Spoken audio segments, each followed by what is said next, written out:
Yo, what's up, Cedarcrest? It's me, Justin. I'm Logan. I'm Erica. And this is our YouTube channel. Enjoy.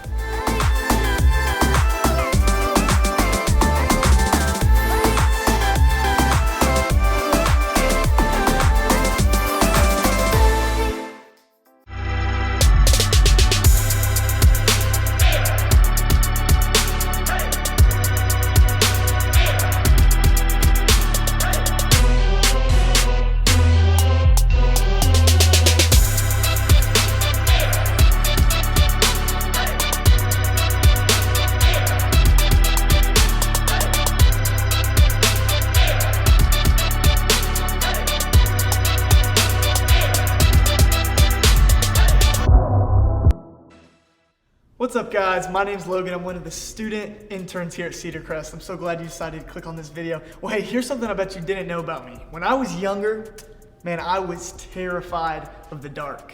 Like, I could barely sleep in my room. Like, I was so scared. So listen, I was scared of the dark, but one time I was like, Mom, Dad, listen, I got a great idea.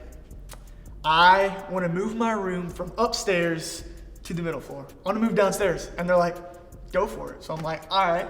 So I literally moved my room by myself. I moved from upstairs, I moved downstairs to the middle floor by myself. And the first night, I'm sitting down there in the room and I pull my covers up, get my pillow, I'm sitting in the room. I hear a sound, I'm like, what was that? I hear another sound, I'm like, what the heck? What is going on? And then I hear the third sound. Man, I bolted to my parents' room. I'm like, I'm not playing these games. And I literally got my pillow, my blanket, and I slept on my parents' floor. Man, it was crazy. I was so scared of the dark. I don't even know why they let me move in the middle floor in the first place, but I was so scared. You see, I was afraid. And so I was just running. Like, I literally ran from my room downstairs, upstairs. I was afraid of the change of going from upstairs to the middle floor. I was afraid of that change, so I decided to run. And, I feel like that's a lot like our world today. It's this world that's constantly changing. And I feel like right now we're asking this question a lot. We're asking the question, is everything going to be okay? Is everything going to be okay?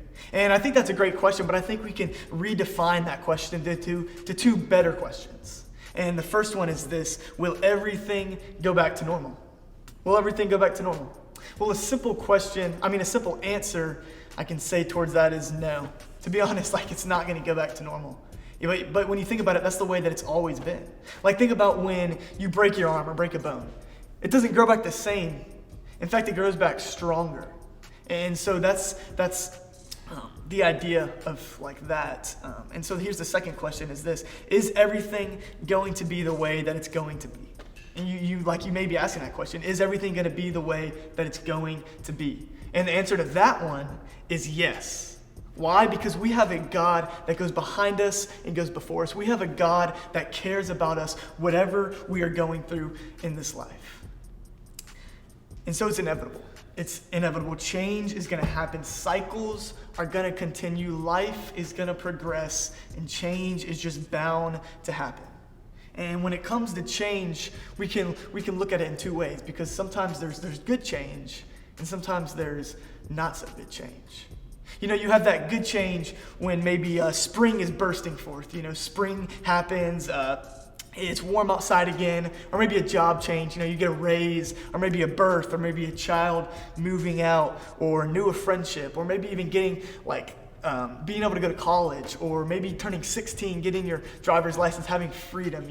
These are all things of good change, and no one questions that kind of change.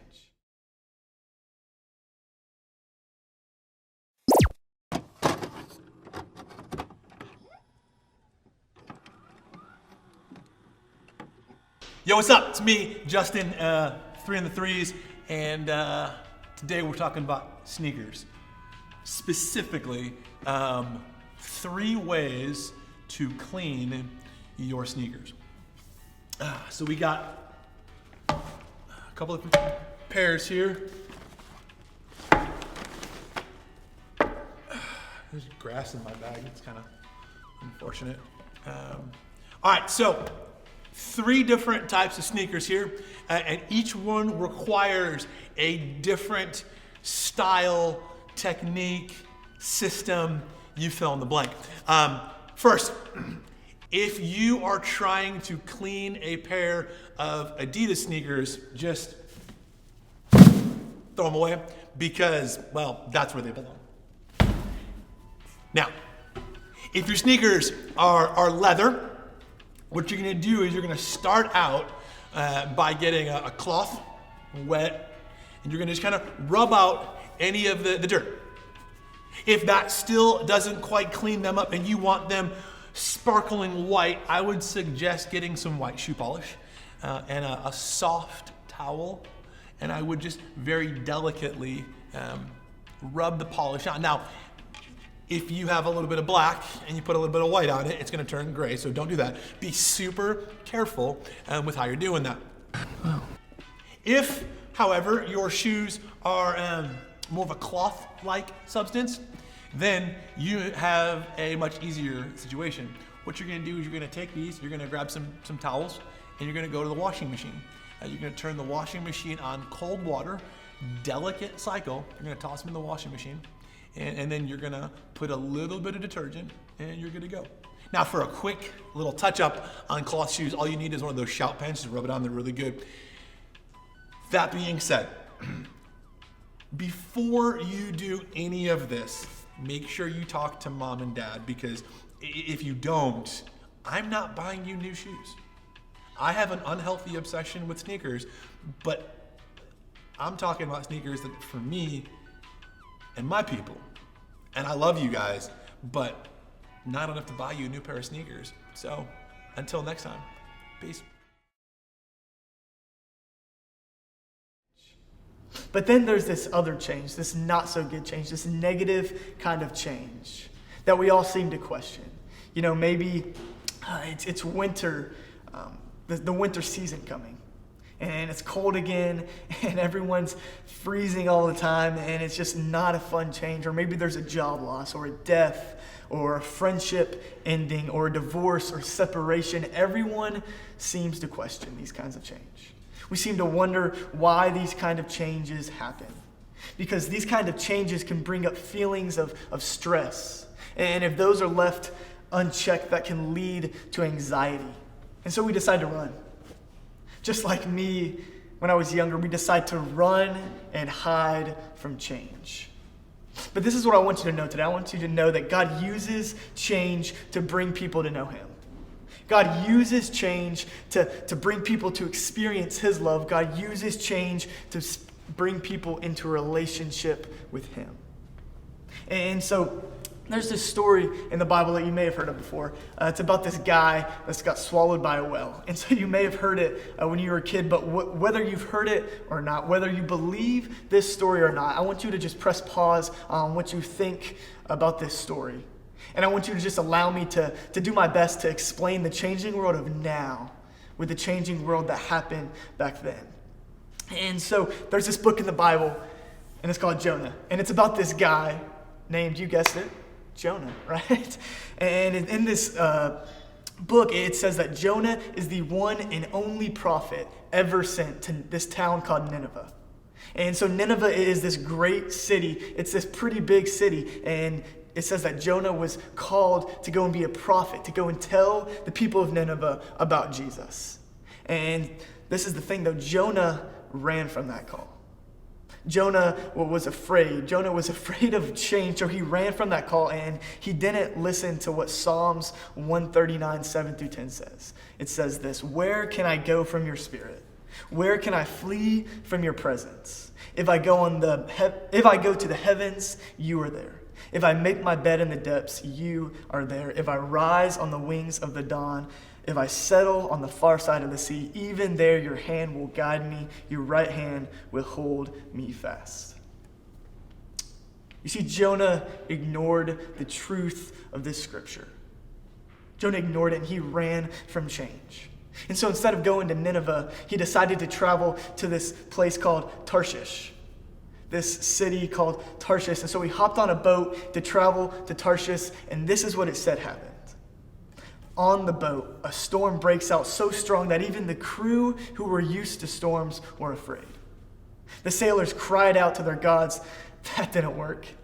So they started to throw all of their stuff into the water to lighten the load. And it made me think, when we experience trials, what gods do we turn to? See, we turn to other things to mask the change. Maybe it's a relationship. Maybe it's work. Maybe it's a hobby. Maybe because all this change is going on in the world right now, you've been maybe playing PS4 a little bit too much, or you've been doing something a little bit too much just to hide that change, to hide the way you're feeling inside.